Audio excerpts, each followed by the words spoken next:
dualidad en el dolor. Buscar el puntero por aquí. Esto era importante, ¿no? Habíamos dicho que el dolor no solamente era una respuesta sensitiva, sino también era una respuesta emocional. Acá recordamos que habíamos dicho que los impulsos de transmisión nerviosa se transmitían a partir de los nociceptores. ¿Qué eran los nociceptores? Habíamos dicho que eran terminaciones nerviosas especializadas en la conducción del dolor, ¿sí? También habíamos hablado acerca de que ese impulso doloroso se transmite a partir de este formato, ¿no? Impulsos saltatorios que van del nódulo del Ranvier a nódulo del Ranvier, ¿sí? Hasta llegar al sitio. También habíamos analizado los tipos de fibras que se encargan específicamente de transmitir el dolor. Y habíamos dicho que son tres tipos, ¿no? Las A beta, las A delta y las tipo C. Cada uno con sus características. En esta imagen habíamos visto la parte de la sustancia blanca y la sustancia gris, ¿no? La organización de la médula espinal, ¿no? Y a este lado habíamos visto las láminas de Rexel, que tiene que ver con segmentos que tiene esta sustancia gris de acá, ¿no? Y en esos segmentos habíamos dicho que intervienen solamente 5, ¿no? Del 1 al 5. El 1 habíamos dicho para qué sirve, ¿o no? Y el 5 habíamos dicho para qué sirve. Y el 3. El dolor referido. Ya. En los libros, el Gaito van a encontrar que el 3 y el 5, ¿ya? Tienen que ver con el dolor referido. En algunos libros solamente consideran al 5 y en otros libros al 3 también, ¿ya? El 1, por si acaso, tiene que ver con el equilibrio del cloro, ¿ya? ¿Será importante después? Sí. Aquí habíamos visto todos los tipos de fibras sensitivas, abajo están las fibras que son motoras. Habíamos dicho que nos importan esas dos, ¿cierto? Principalmente. Sin embargo, las A beta también transmitían dolor, ¿no? ¿Qué tipo de dolor se acuerdan? Estas dos de acá, la A delta y la C, era dolor en general. Cualquier tipo de dolor se transmite por estas fibras. Pero las A beta... Dolor neuropático. Neuropáticos, ¿no? ¿Habíamos dicho que era el dolor neuropático? Probablemente no. ¿Alguna idea? Un daño, ¿no? Una compresión nerviosa, una sección de un nervio, se produce una alteración, ¿no? En el dolor y por eso teníamos dolor neuropático. Muy bien, muy bien. Lo que está aquí abajo son fibras motoras, no nos interesan, y la A alfa también, que forma parte de los tipos de fibras sensitivas, habíamos dicho que tampoco nos importa porque esta no transmite el dolor, solamente se ocupa de sensibilidad, ¿no? Entonces no nos importará mucho. En este gráfico habíamos observado, ¿no? Básicamente los tipos de fibras, están todas, ¿no? Y habíamos dicho que estas, A beta, dolor neuropático, ¿sí? Estas A alfa no nos interesan, ¿sí? Y estas otras dos, dolor en general. Hablando de estas dos fibras, que quizás son las más importantes en la transmisión del dolor, teníamos las A delta que tienen mielina, como se puede observar en la imagen, ¿no? A diferencia de estas otras, las tipo C, que no tienen mielina. El hecho de que no tengan mielina querrá decir que no tienen la capacidad de conducir el dolor. No, sí. No. Habíamos dicho que conducen, pero como no tienen mielina lo hacen de forma lenta. En cambio estas que tienen mielina, la conducción es más rápida. Habíamos hablado de este puntito. ¿Y este otro? ¿Qué son? Sí, son sinapsis, ¿no es cierto? Porque habíamos dicho que esta terminación nerviosa periférica, por ejemplo, tiene su axón, pero su axón no va a llegar hasta el sistema nervioso central, ¿no? Necesita hacer una sinapsis con una neurona de primer, luego segundo, tercer y cuarto orden, ¿no? Para llegar hasta arriba. También en esta imagen habíamos visto que existe un decruzamiento de fibras, ¿no es cierto? Acá, por ejemplo, estos tipos de fibras sensitivas que transmiten el dolor, ni bien ingresan al asta posterior, cruzan al otro lado y luego ascienden. ¿Sí? Es todo lo que hemos visto acá. Esto también hemos visto, ¿no es cierto? ¿Sí, no? Muy bien. Entonces, una célula que recibe daño es el nociceptor que está recibiendo la transmisión del dolor. Básicamente tenía que hacer algo, ¿no? Que habíamos denominado transducción. La transducción tiene que ver con transformar un estímulo mecánico, como un golpe, ¿no? Un estímulo mecánico a estímulos eléctricos, ¿no? Para poder conducirlos. Entonces, para eso liberaba sustancias como potasio, prostaglandinas y por supuesto las bradykininas, que van a ser muy importantes después, ¿no? Todas estas sustancias y otras proinflamatorias que se liberan cambian el pH del lugar, ¿no? Y si seguimos esta imagen, estamos viendo cómo ingresa por atrás, cruza al frente y sube. Todo lo que sube en el sistema nervioso es aferente, ¿cierto? Y lo que baja es eferente, ¿no? Porque está saliendo, ¿ya? Entonces, esta transmisión del dolor por esta fibra sensitiva tenía un nombre, ¿no? Habíamos dicho que este era un haz, ¿no? Y era este, ¿no? Espino talámico y luego cortical. Era espino porque está en la médula, ¿no? Y llega hasta el tálamo. ¿Habíamos hablado del tálamo? Sí, creo que sí. ¿Qué era el tálamo? Centro de información. Era un importante centro de integración de información, ¿no? Sí, sí, sí. Y habíamos dicho también que esto es lo motor, ¿no? Lo motor no nos importa. Habíamos dicho que del tálamo salen unas fibras, unos haces hacia la corteza. La corteza tiene muchas divisiones, ustedes las conocen. Y en anatomía me imagino que habían conocido esta figura que está por acá, ¿no? Es el homúnculo de Spencer, ¿no? Es la forma en que la corteza percibe que está distribuida, ¿no? La inervación, más o menos, ¿no? Entonces, por eso que las manos son grandes, todo desproporcionado, es el homúnculo de Spencer, ¿no? Es la manera en que la corteza interpreta. Entonces, este haz, fíjense esto que os voy a mostrarles, ¿no? Imagínense que el impulso doloroso es transmitido por acá, llega por aquí, hasta posterior, cruza al frente y sube, ¿cierto? Sube, sube, sube, sube, formando ese haz espinotalámico, da sus ramas a la corteza que le corresponde, dependiendo de cómo es el homúnculo, ¿se acuerdan? Depende de dónde estoy recibiendo el estímulo doloroso. Y cuando llega ahí, se inicia y se desencadena una respuesta moduladora. La respuesta moduladora de la corteza tiene que ver con intentar mitigar esa sensación dolorosa.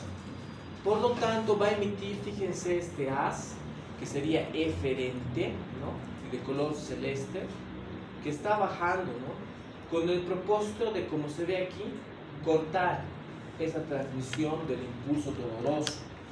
Por lo tanto, entonces estamos entendiendo que ante un estímulo doloroso, la corteza responde con un intento por tal vez controlar el dolor al 100% en algunos casos, al 50% y a veces no lo logra, pero intenta, ¿sí? Intenta, ¿a través de qué? De la producción de opioides endógenos, ¿ya? Pronto veremos a detalle qué opioides, pero sí produce opioides endógenos con el propósito de mitigar el dolor y inhibir esa conducción del dolor, ¿ya? Habíamos visto esta imagen también. Son dos vías que las conocen desde neuroanatomía, la vía discriminativa y la vía anterolateral. La primera tiene que ver con este cordón posterior del menisco medial, relacionada específicamente a dos cosas: tacto fino y estereognosis. Habíamos dicho que el tacto fino es esa sensación, ¿no? De poder discriminar los objetos, y la propiocepción, ¿qué era? ¿Qué era la propiocepción?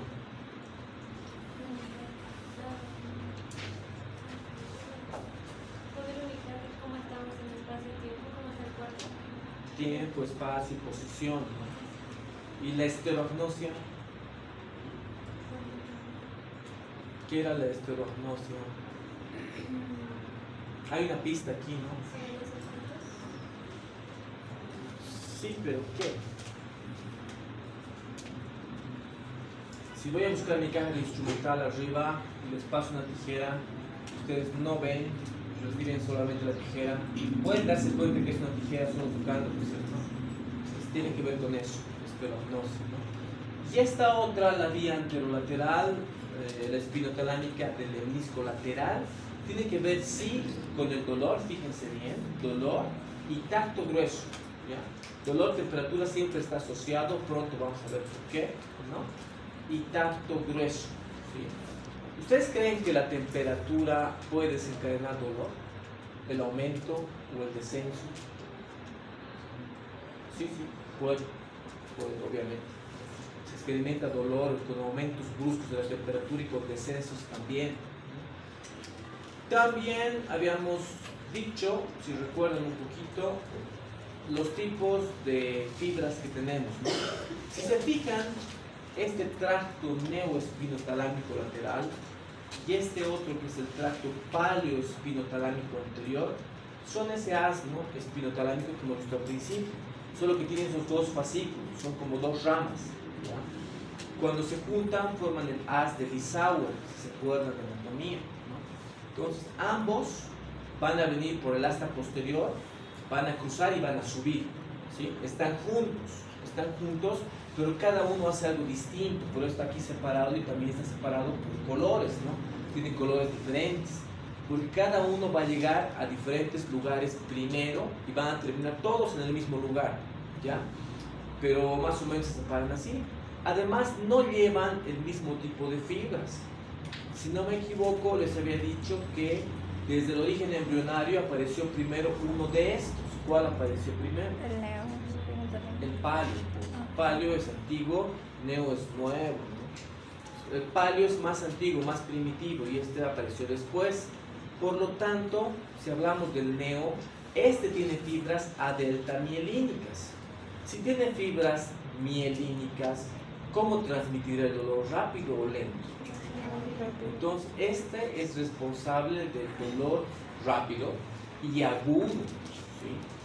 Su principal neurotransmisor, habíamos dicho también, que es el glutamato. No es el único, ¿ya? Pero el más importante es el glutamato. Entonces, si lo vemos dibujado, se va a ver así. Entonces, fíjense bien al asta posterior, cruza y sube directamente hasta el tálamo, y del tálamo emite unos haces hacia la corteza, formando ese haz espinotalámico. Ahora, si recordamos el otro, ¿no?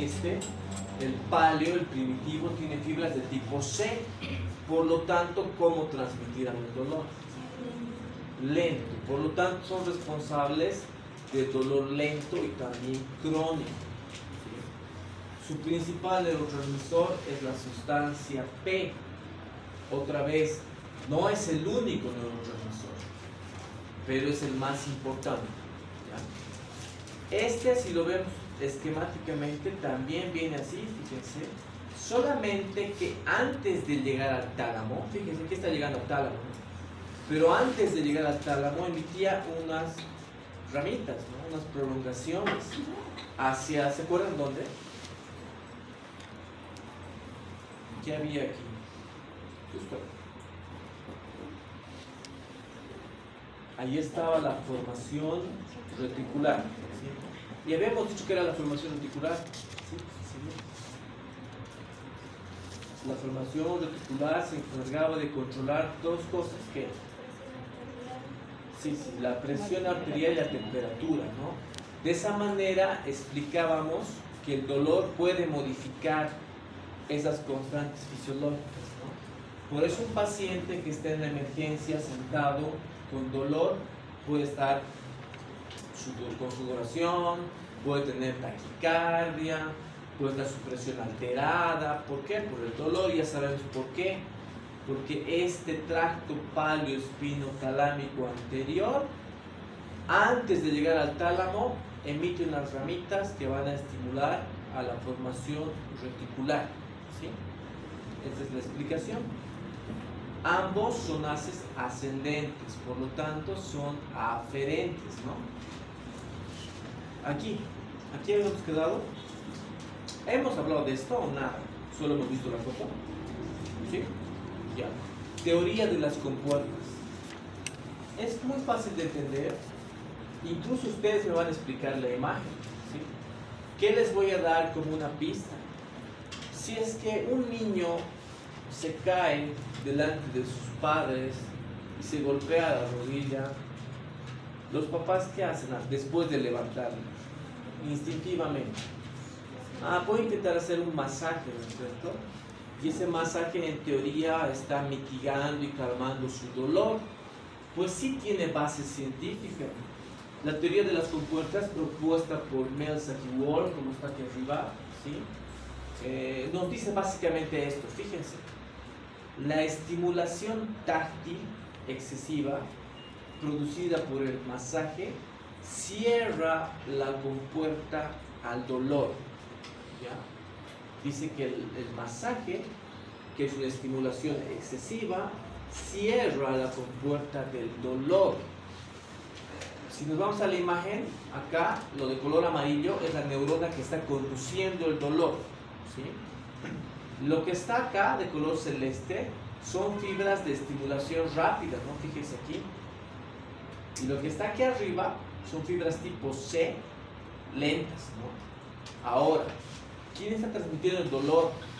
Estas, la C. Aquí hay una interneurona que inhibe el dolor, inhibe la transmisión del dolor. Fíjense, lo que está con más estimula, lo que está con menos desestimula, ¿sí? Con esa información, ¿cómo interpretarían esto? Y básicamente les he dicho todo. Entonces, cuando uno se golpea, ¿qué fibra está transmitiendo el dolor?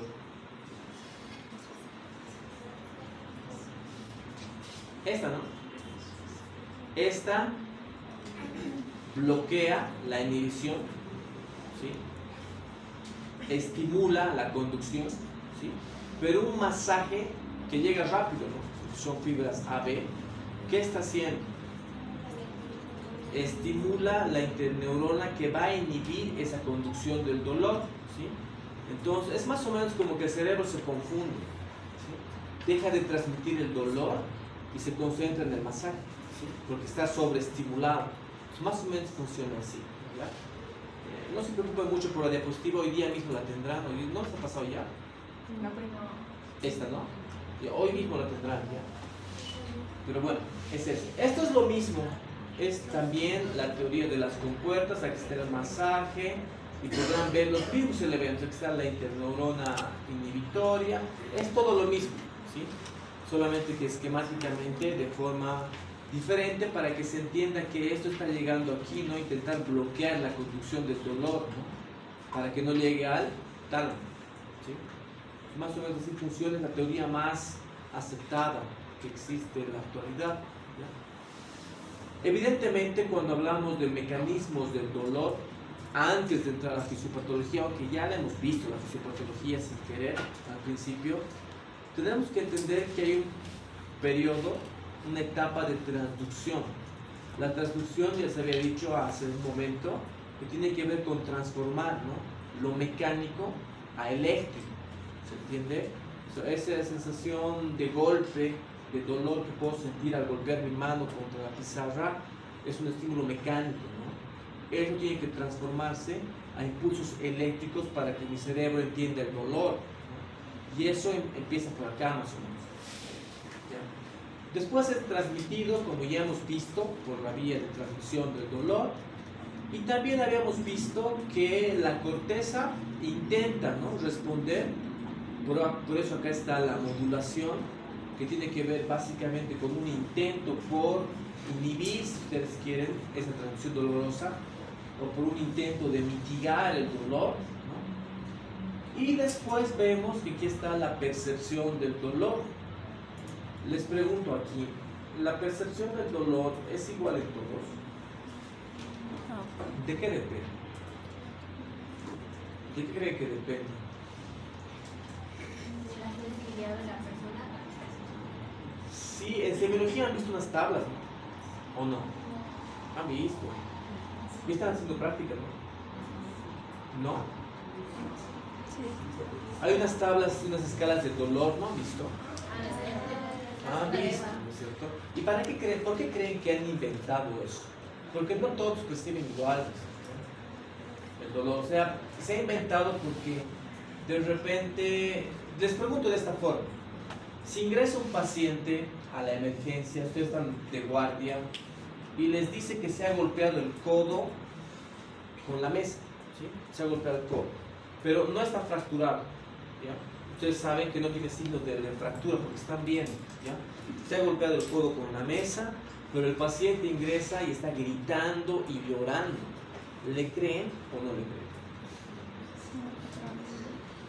¿Sí o no? Ya, le creen.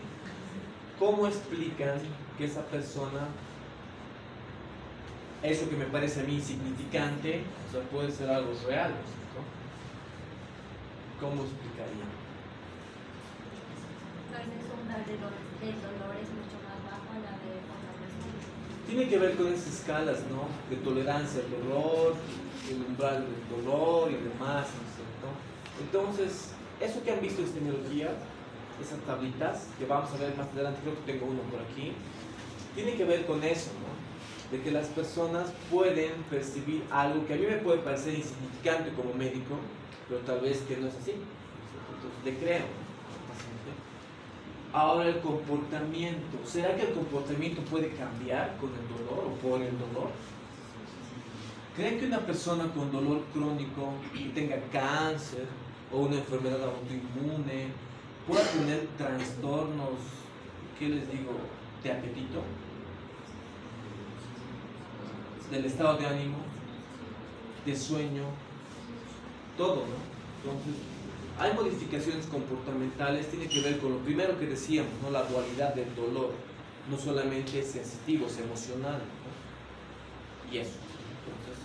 Entonces, es facilito y es una de las cosas más importantes que tenemos que entender hoy, ¿sí?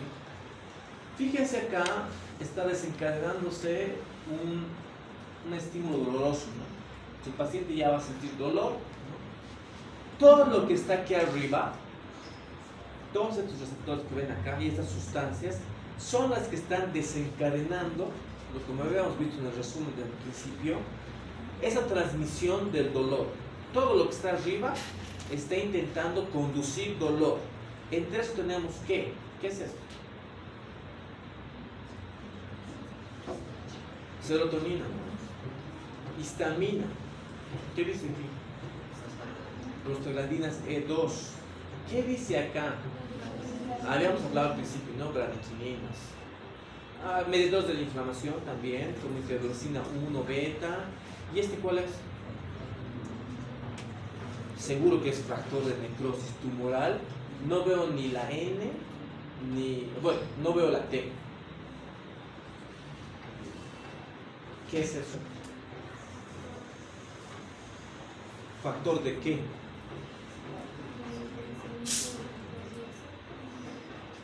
Factor de crecimiento neurales. ¿Sí? Es muy importante, no se olviden del factor de crecimiento neural. ¿Ya? Entonces, todo esto que está aquí arriba está desencadenando, ¿no?, la transmisión del dolor. Ahora, fíjense la imagen, voy a pasar el cursor, fíjense. Noten que este factor de crecimiento neural, están viendo, ¿no? Viene por acá, viene por aquí, ¿no? Y se está uniendo con ¿quién? Las bradiquininas y el factor de crecimiento neural se están uniendo, ¿no?, para estimular un receptor valinoide, que es este que está aquí, TRPV1. Este es un receptor valinoide, muy importante. ¿Por qué es importante? Porque este receptor amplifica la sensación de dolor.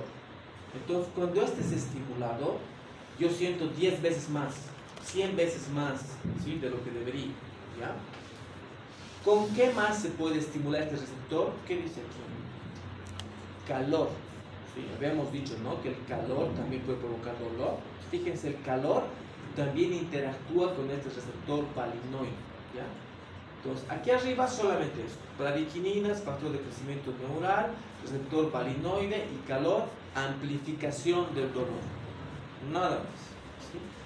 Y todo lo que está por este lado, a este lado, es la respuesta moduladora.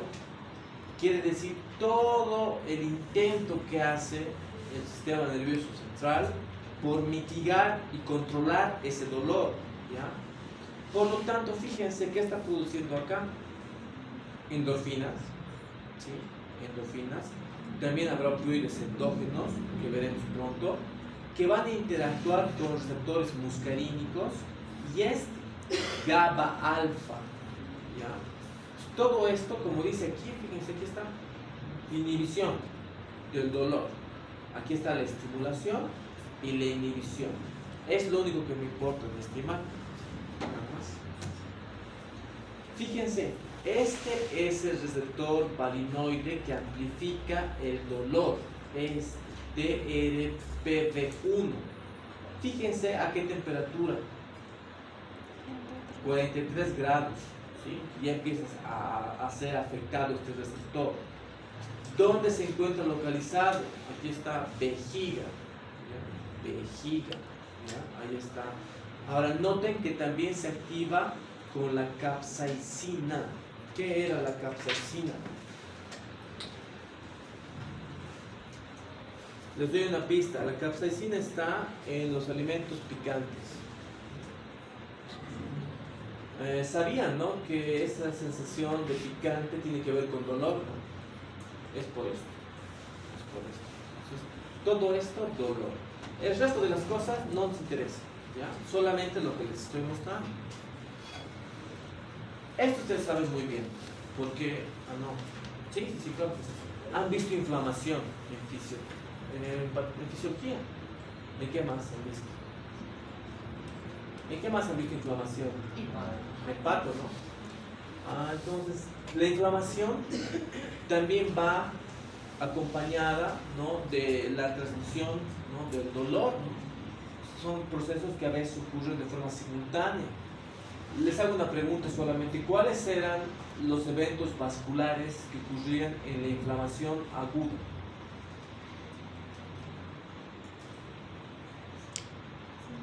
Cuando hay inflamación aguda, hay eventos vasculares, algo pasa.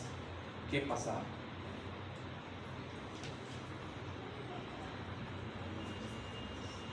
Acuérdense. Y está ahí igual. ¿Qué célula es esta? No está su nombre, pero no importa, porque por su dibujo yo puedo saber el nombre, ¿no? ¿Qué? Es un neutrófilo polimorfo nuclear. ¿Cómo sé que es un neutrófilo polimorfo nuclear? Porque su núcleo parece un rosario, ¿no? Entonces, sí, yo sé que es un neutrófilo polimorfo nuclear. Entonces, este polimorfo nuclear, ¿qué estará haciendo? Era la célula más importante en la inflamación aguda, ¿no? Pero ¿qué es lo que hacía?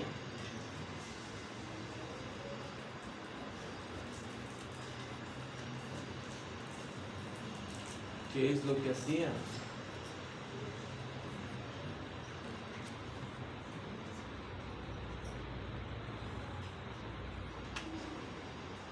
¿Qué es lo que hacía?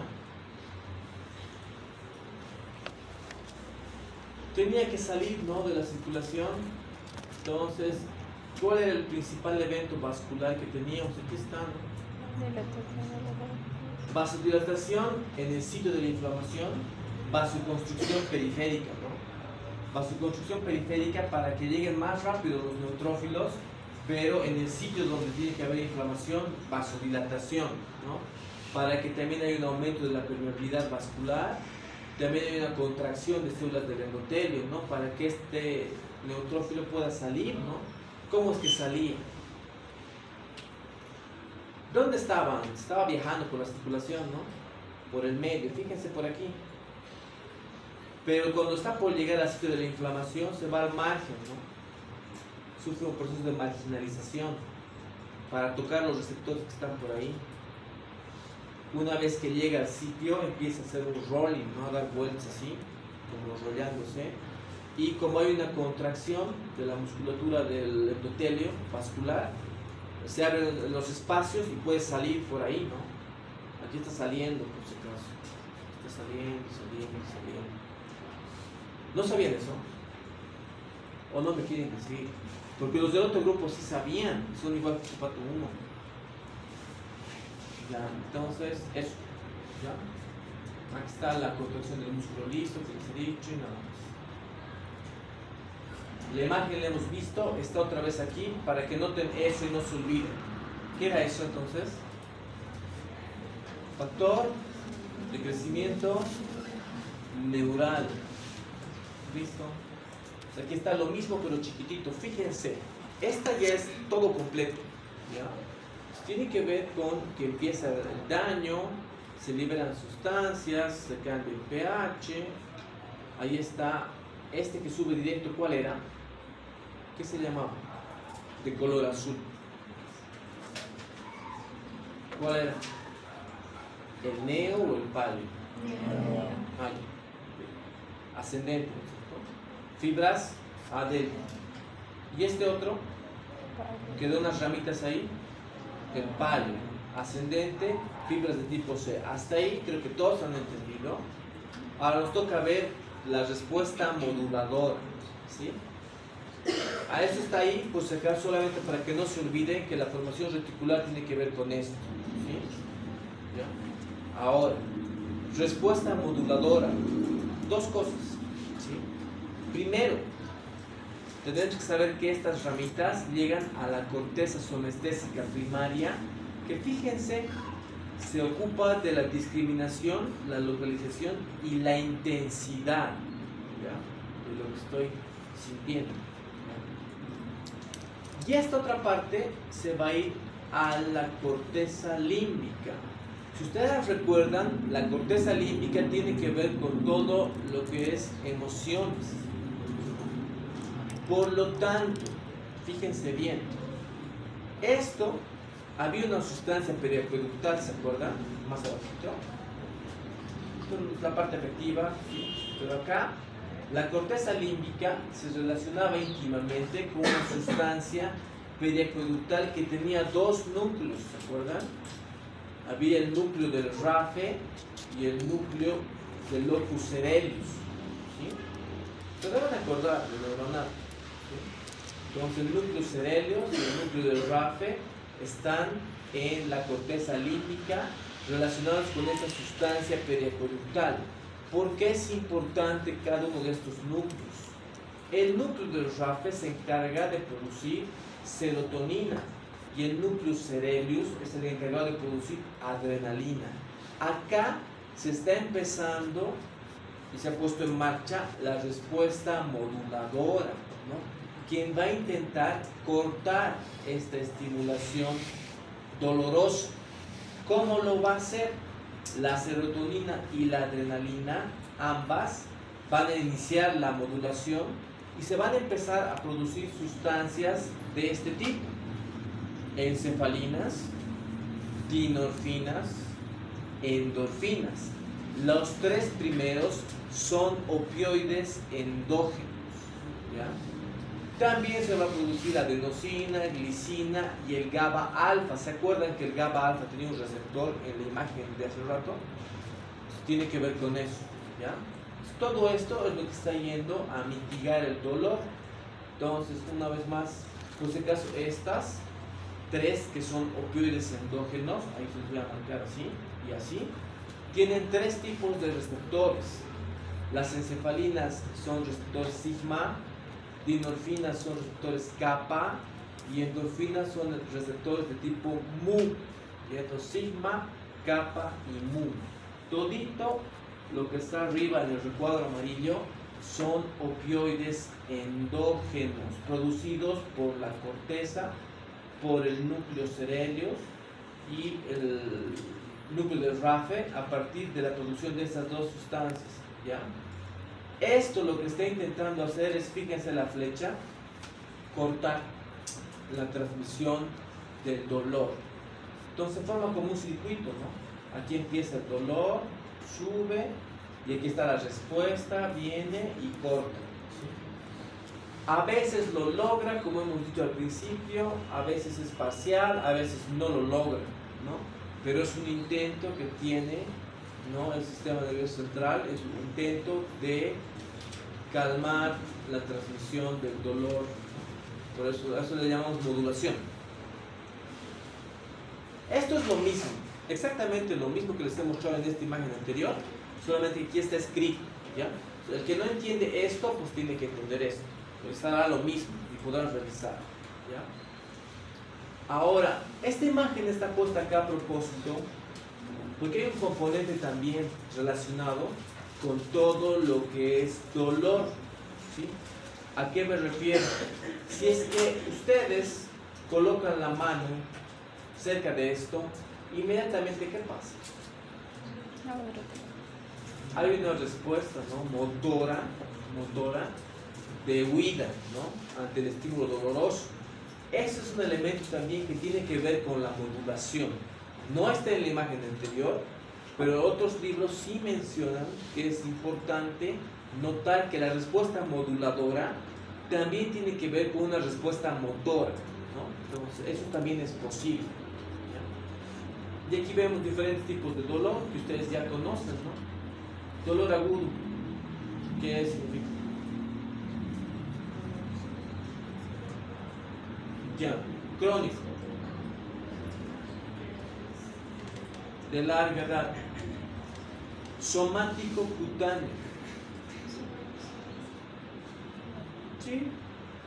Profundo. ¿Cómo se imagina un dolor profundo? ¿Qué podría ser? Un tendón, un ligamento. Visceral. Referido. En otro. Sí, referido. Son tipos de dolor, ¿ya? Por si acaso, hay muchas tablas y muchas clasificaciones de tipos de dolor. En semiología van a haber otros, ¿ya? Pero aquí en fisioparto, estos, ¿ya? Ahora aquí están unas imágenes solamente para que entiendan un poquito la percepción del dolor agudo. Aquí también está la respuesta motora. Fíjense que dice corteza motora, ¿no? Que desencadena un impulso de retirada, ¿no? De huida. Entonces van a ver la imagen. Aquí está el somático cutáneo, ¿no? Visceral, fíjense dónde está originando. Crónico, una lumbalgia, ¿no? Fíjense por aquí, ¿no? Crónico. Profundo, tendones, ligamentos. Referido, ¿sí? Fíjense lo que les decía, ¿no? Por ejemplo, si acá se desencadena el impulso doloroso en el intestino, ¿por qué se siente en la piel de alguna localización del cuerpo? Es por esa coincidencia a nivel de la lámina 5, ¿sí? Y en algunos libros la 3 también del res, ¿sí? Por esa coincidencia, fíjense que las raíces nerviosas llegan al mismo lugar, a esa misma lámina, es que se siente en otro lugar, un lugar diferente, ¿sí? Es la explicación de lo referido en esta imagen. Lo mismo, de lo referido. Esto sí han visto, ¿no? En semiología. ¿Qué se llamaba esto? Escala visual análoga, ¿no? Y lo que está aquí abajo es otra escala numérica, que básicamente es lo mismo, ¿no? Entonces, intensidad leve, moderada, intensa, ¿no? La valoración del dolor. En cuanto al tratamiento, ¿qué tienen que saber? Ya llevan fármacos ustedes, ¿no?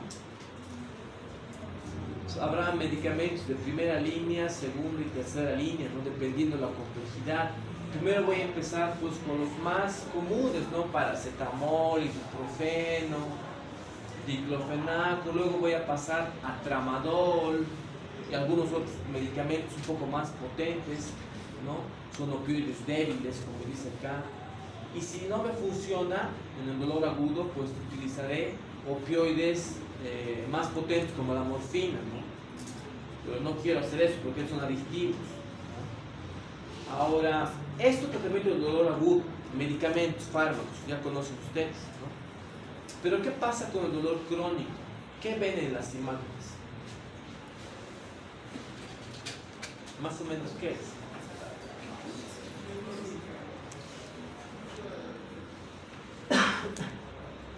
¿Qué será esto? Una neuroestimulación eléctrica. ¿Esto qué es? Acupuntura. ¿Esto qué será? Fisioterapia. ¿Por qué existe esto para el tratamiento del dolor crónico? ¿Sirve o no sirve? ¿Sirve en todo? ¿Y por qué es que unos sirve y en otros no sirve?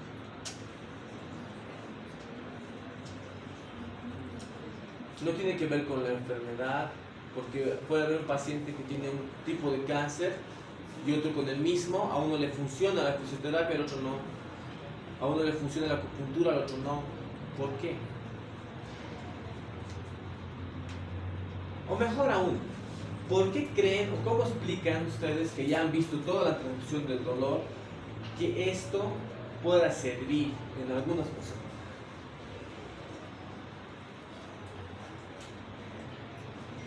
¿Por qué esto, sobre estimulación, y esto puede servir?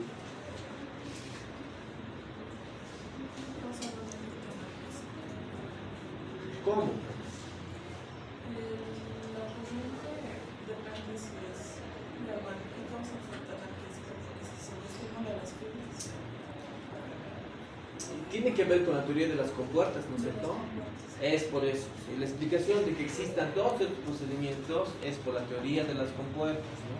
Entonces, es posible que funcione, sí, en muchas personas, probablemente no en todo el mundo, pero sí. ¿Sí? Por eso existen, ¿no? Tratamientos alternativos. Acá no debería estar esta imagen, por si acaso, esta de que dice aquí Pional Flu. No sé por qué esta acá se ha mezclado con la de fármacos, seguramente de diapositiva. Pero noten que en el tratamiento del dolor agudo aquí tenemos aspirina, paracetamol y farmacológicamente dolor crónico, morfina, ¿no? Opioides fuertes, nada más. Sí, palabras importantes, ustedes ya conocen la mayoría. ¿Qué es analgesia? Ya. Hiperalgesia. Ya. Hipoalgesia. Parestesia. En algunos libros hormigueo, en otros es como agujas. Hiperestesia. ¿Qué es la hiperestesia? Relacionado con hipoestesia. Ya. Entonces las que no, seguramente no han escuchado, o tal vez sí, son estas dos, las únicas. ¿Qué sería alodinia? Alodinia, ¿han escuchado? Hiperpatía. Ya, entonces, les explico de una forma muy simple. Si yo a uno de ustedes agarro un plumero y con las plumas le toco así el hombro y grita de dolor, ¿será normal? ¿Por qué no? No produce dolor. Entonces, las personas que sienten dolor ante estímulos que no son dolorosos, es un dolor intenso, tienen un trastorno de la percepción del dolor que se conoce como alodinia. La hiperpatía es algo parecido, pero no tanto. Si en lugar de un plumero les pongo inyecciones intramusculares en los deltoides, ¿la inyección duele? Duele, pero algunos les voy a poner y no van a decir nada más que me duele un poco, tal vez ni digan nada, pero tal vez algunos se ponga a llorar, ¿sí? Entonces la hiperpatía tiene que ver con ese aumento exagerado, si quieren, en la percepción del dolor, pero ante estímulos que sí provocan dolor, ¿sí? Sí provoca dolor, pero tampoco es para tanto, pero hay personas que sí, ¿sí? Entonces, hiperpatía es eso, alodinia es lo otro. Ya, este cuadrito es importante, ¿sí? Es el último cuadrito que vamos a ver antes de hacer otra cosa. ¿Sí? Este cuadro tiene que ver básicamente con lo que les había hablado. ¿Qué era esto? Ya, y el factor de crecimiento neural, ¿qué hacía?